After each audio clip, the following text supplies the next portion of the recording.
ഏകൽപ്പദിനോസിദ്ധനഹം ജാഗ്രപ്രാസനസം വാമാങ്കാരൂഢ ഗൗരിയും നിബിഡകുതപരാഭോഗാടോം സർവാലങ്കാരകണ്ണം മരവസമൃഗാഭീഷ്ടബാഹം ത്രിനേത്രം വന്ദേ ബാലേന്ദുമോലിം ഗജൗദരഭാഭ്യാം ഉപാസ്യഭാഷം നമശിവായ. സന്താന ദുരിതങ്ങൾ മാറാൻ, സന്താനങ്ങൾ ഉണ്ടാവാൻ, അതുപോലെ തന്നെ സന്താനങ്ങൾക്ക് ഐശ്വര്യം ഉണ്ടാവാൻ, കുടുംബത്തിന് ഐശ്വര്യം ഉണ്ടാവാൻ, ആവാസ വ്യവസ്ഥകളെ നിർത്തിക്കൊണ്ടുള്ള സർപ്പക്കാവുകൾ സംരക്ഷിക്കപ്പെടുമ്പോൾ അവിടെ പരിപൂർണമായ രീതിയിൽ കെട്ടിത്തിരിച്ച് പണ്ടൊക്കെ വെറുതെ ഒന്ന് കമ്പി വലകളെ കൊണ്ടോ അല്ലെങ്കിൽ എന്തെങ്കിലും ഓലകളെ കൊണ്ടൊക്കെ മത്സരിക്കുന്നതായ കെട്ടിത്തിരിവുള്ളതായ ഒന്ന്, അങ്ങനെ ആവാസ വ്യവസ്ഥകളെ സംരക്ഷിച്ചുകൊണ്ടിരുന്നതായ സർപ്പക്കാവുകളെ പുതിയ രീതിയിൽ ടൈലൊക്കെ ഇട്ട് മുകളിൽ ഷീറ്റൊക്കെ ഇട്ട് അത് അഡ്വാൻസ്ഡ് ആയിട്ട് രീതിയിൽ ഒരു അനുവാദമില്ലാതെ അല്ലെങ്കിൽ നിർദ്ദേശമില്ലാതെ ദേവൻ്റെ അനുജ്ഞയില്ലാതെ മാറ്റങ്ങൾ വരുത്തുമ്പോൾ അതിൻ്റെ ദോഷങ്ങൾ സംഭവിക്കും. ആവാസ വ്യവസ്ഥകളെ കൃത്യമായ രീതിയിൽ സംരക്ഷിക്കപ്പെടേണ്ടത് തന്നെയാണ് സർപ്പക്കാവുകൾ. അല്ലാത്തയിടത്ത് ഉണ്ടായതായ മാറ്റങ്ങൾ അത് സ്വന്തം ഇഷ്ടപ്രകാരം എങ്ങനെയാണോ ഒരു ആവാസ വ്യവസ്ഥയെ നിലനിർത്തിയിരുന്ന സ്ഥലത്ത് നല്ല തണുപ്പോടുകൂടി തന്നെ മരങ്ങളോടുകൂടി തന്നെ നല്ല വൃക്ഷങ്ങളോടുകൂടി തന്നെ പുറ്റിൽ ഇരിക്കുന്നതായ ഏറ്റവും സോഫ്റ്റാണ് സർപ്പങ്ങളുടെ സ്കിന്ന്. അപ്പോൾ ഏറ്റവും തണുത്ത അന്തരീക്ഷത്തിൽ ഇരിക്കേണ്ടതായ ഒരു ആവാസ വ്യവസ്ഥയിൽ ഒന്നിനെ ടൈലൊക്കെ ഇട്ട് അതിന് പുതിയ രീതിയിലുള്ളതായ വീട് വെച്ച് കൊടുത്താലിരിക്കില്ല. ഓരോരുത്തർക്കും ഇരിക്കേണ്ടതായ സാഹചര്യങ്ങളുണ്ട്. ആ സാഹചര്യങ്ങൾക്ക് അനുസരിച്ച് തന്നെ വേണം. മുകളിൽ ഷീറ്റൊക്കെ ഇട്ട് മുഴുവൻ ടൈലൊക്കെ ഇട്ട് കംപ്ലീറ്റ് സിമെൻറ്റൊക്കെ അടിച്ച് ചുട്ടിട്ട് മനുഷ്യന് ഇരിക്കാൻ പറ്റണില്ല. മഴ മാറിക്കഴിഞ്ഞാൽ അപ്പോൾ ചൂടാണ്. മഴയുള്ള സമയത്ത് ചെറിയൊരു തണുപ്പ് വരും, അത് കഴിഞ്ഞ് ഇരട്ടി ചൂട് വരും. അതുപോലെ തന്നെയാണ് സർപ്പദൈവങ്ങൾക്കും. അങ്ങനെ നാഗ സങ്കല്പം അനുസരിച്ച് എങ്ങനെയാണോ മഹാദേവൻ്റെ ശരീരത്തിലുള്ളതായ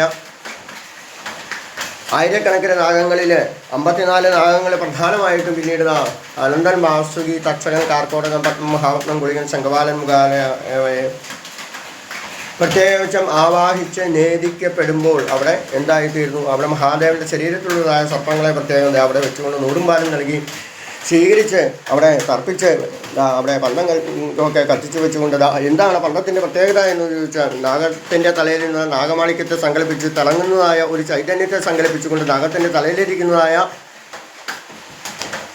ശക്തിയെ സംബന്ധിച്ചുകൊണ്ട് അവിടെ സർപ്പബലി മന്ത്രങ്ങളെ കൊണ്ട് സർപ്പം ബലി തൂകുമ്പോൾ അവിടെ സകലവിധ നാഗങ്ങൾക്കും 54 നാഗങ്ങൾക്കും പിന്നെ മഹാദേവൻ്റെ തന്നെ നിർമ്മാല്യധാരിയായ ചണ്ഡേശ്വരനും അവിടെ തർപ്പിക്കപ്പെടുമ്പോൾ അവിടെ നാഗത്തിൻ്റെ 54ഓളം നാഗങ്ങളുടെയും അവിടെ ഉരുട്ടി വായിലേക്ക് കൊടുക്കുന്നു എന്ന സങ്കല്പത്തിലുള്ളതായ സർപ്പപ്പത്തിയുടെ ആകൃതിയിൽ 5 കൈയിൻ്റേതായ പാടുകൾ വന്നതായ ഓരോ ഉരുളയും സർപ്പദൈവങ്ങൾക്ക് നൽകി സമർപ്പിച്ച് അവിടെ തൊഴുത് സുഖമായിട്ട് വരട്ടെ, ലോകം മുഴുവനും ചൈതന്യം സർപ്പചൈതന്യം നിലയട്ടെ എന്ന് പ്രാർത്ഥിക്കുമ്പോൾ അവിടെ നമുക്കറിയാം അവിടെ ഗവൺമെൻറ് അല്ലാതെയും പ്രൈവറ്റുള്ളതായ മെഡിക്കൽ ബോർഡുകളുടെയൊക്കെ ചിഹ്നം നമുക്കറിയാം. ഒരു ശൂലം പോലെ ഒന്ന് അതിലേക്ക് സർപ്പിളാകട്ടെ രീതിയിൽ കൃത്യമായ രീതിയിൽ തന്നെ ചുറ്റി മുകളിലേക്ക് ചൈതന്യം വർദ്ധിക്കുന്ന ഇടാമംഗള സുഷുമ്ന നാടികളിലൂടെ ചൈതന്യം വർദ്ധിപ്പിച്ചുകൊണ്ട് ഇവിടെ ഉള്ളതായ ആജ്ഞാചക്രത്തിൽ മണ്ണെത്തിച്ചേർന്ന പിന്നെ സഹസ്രാരപത്മത്തിൽ നിറയുന്നതായ ചൈതന്യം സർപ്പചൈതന്യം ഷഡാധാര പങ്കേരുഹാന്തർ വിരാജ സുഷുമ്നാന്തരാളി തേജോജ്വലന്തിയും വിബന്തിയും സുധാമണ്ഡലം ദ്രാവയന്തിയും സുധാമൂർത്തിയുടെ മഹാനന്ദരൂപ എന്ന് നാഗേക്ഷയെ സ്തുതിക്കുമ്പോൾ അപ്പോൾ നാഗരാജവും നാഗേക്ഷയും രണ്ടും ഒന്നാണ്. ഈ ഒന്നായി നിന്നേഹ രണ്ടെന്ന് കണ്ടളവ് ഉണ്ടായിരുണ്ടൽപദം ഉണ്ടാവതല്ലമ്മ പണ്ടേ കണക്കം വരുവാൻ കൃപാവലികൾ ഉണ്ടാവനേ വരുത നാരായണ നമ. 2 എന്നുള്ള ഭാവം എപ്പോഴുണ്ടാവുന്നു അവിടെ പ്രശ്നമാകും. 2 എന്ന ഭാവമില്ല. കലപ്പുഞ്ഞ മഹാദേവനും ദേവിയും ഒന്ന് തന്നെയാണ്. ഒരൊറ്റ സ്വയംഭൂ ശിലയിൽ സ്വയംഭൂ മൂർത്തിയായിക്കൊണ്ട് കിഴക്കോട്ട് ദർശനമായിക്കൊണ്ട് വരമരുളുന്നതായ മഹാദേവൻ്റെ ശരീരത്തിനും ഇങ്ങനെ തന്നെയാണ് ആയിരക്കണക്കിന് സർപ്പങ്ങളാണ്. അപ്പോൾ മഹാദേവൻ്റെ കാരുണ്യം എന്താണെന്ന് വെച്ചാൽ മഹാദേവൻ്റെ കാരുണ്യം തന്നെ പാലാഴി മദന സമയത്ത് വ്യാപി ഹാലാഹലം വിഷം പൊങ്ങി വന്നപ്പോൾ അവിടെ എന്ത് ചെയ്തു? മഹാദേവൻ വേറെ ആരും വന്നില്ല. മഹാദേവൻ തന്നെ ആ വിഷം പാനം ചെയ്ത് ആ സമയത്ത് ഒരു ശകലം കുറച്ച് തുള്ളി താഴെ പോയി അത് ബാക്കിയുള്ള മൃഗങ്ങൾ ഭക്ഷിച്ചിരുന്നു. അത് വിശ്വസർപ്പങ്ങളായി തീർന്നു എന്നുള്ള ചരിത്രം വർണ്ണിക്കുമ്പോൾ മഹാദേവൻ്റെ കാരുണ്യം വേറെ ആർക്കും ഇല്ല.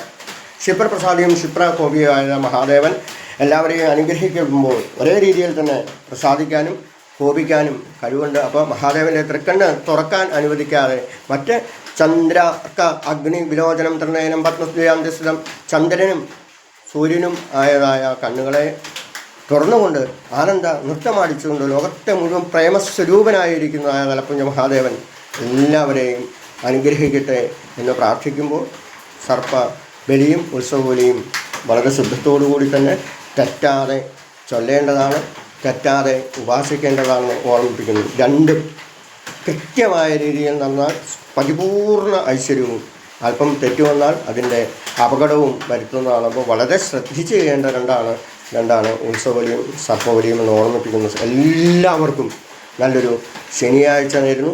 ഇരുതര വരുന്നവർക്ക് തുരുതുരെ വരം നൽകുന്ന ഒരു പണ്ടപ്പറ്റും പരാതിയും ഇല്ലാതെ ഇവിടെ വന്ന് 3 പ്രദക്ഷിണം വെച്ച് പ്രാർത്ഥിച്ച് പ്രസാദം മേടിച്ച് പോകുമ്പോൾ എല്ലാ ഐശ്വര്യങ്ങളും എല്ലാ അനുഗ്രഹവും തലപ്പുഞ്ഞ മഹാദേവൻ നൽകുന്നു എന്നുള്ള സ്വന്തം അനുഭവം പങ്കുവച്ചുകൊണ്ട് എല്ലാ സർപ്പക്കാവുകളും സംരക്ഷിക്കപ്പെടട്ടെ, എല്ലാ കാടുകളും സംരക്ഷിക്കപ്പെടട്ടെ, എല്ലാ ആവാസ വ്യവസ്ഥകളും സംരക്ഷിക്കപ്പെടട്ടെ, എല്ലാ ക്ഷേത്രങ്ങളിലും സ്വന്തമായ രീതിയിലുള്ളതായ ഒരു സ്വയം അവിടെയുള്ളതായ സ്ഥലങ്ങളിൽ ധാരാളം അവിടെയൊക്കെ വേണ്ടതായ ഇല പൂവ് ഒക്കെ കൂവളം എല്ലാം നട്ടുപിടിപ്പിക്കാൻ സാധിക്കട്ടെ എന്ന് പ്രാർത്ഥിച്ചുകൊണ്ട് ട്രഡീഷണലായിട്ടുള്ള രീതിയിൽ എല്ലാം തുടരട്ടെ. പുതിയതായിട്ട് വരുന്നതായ സകല അഡ്വാൻസ്ഡായ രീതിയിലുള്ളതായ ക്ഷേത്രത്തിൽ നിരക്കാത്തതായ എല്ലാ പുനരുദ്ധാരണ പ്രവർത്തനങ്ങളും നിർബന്ധമായിട്ടും നിൽക്കപ്പെടട്ടെ എന്ന് പ്രാർത്ഥിക്കുന്നു. സർവത്ര ഗോവിന്ദനാമസങ്കീർത്തനം, ഗോവിന്ദ ഗോവിന്ദ സർവത്ര ശിവനാമസങ്കീർത്തനം. മഹാദേവായ നമ, നമ ശിവായ നമ, ശങ്കരായ നമ, വൃഷഭദ്വയായ നമ, കറ്റുവാസസേ നമ, കാമർണനാശനായ നമ, ദേവദേവേശായ നമ, ശ്രീകണ്ഠായ നമ, ഹരായ നമ, പാർവതീപതേ നമ, രുദ്രായ നമ, നമ ശിവായ നമ.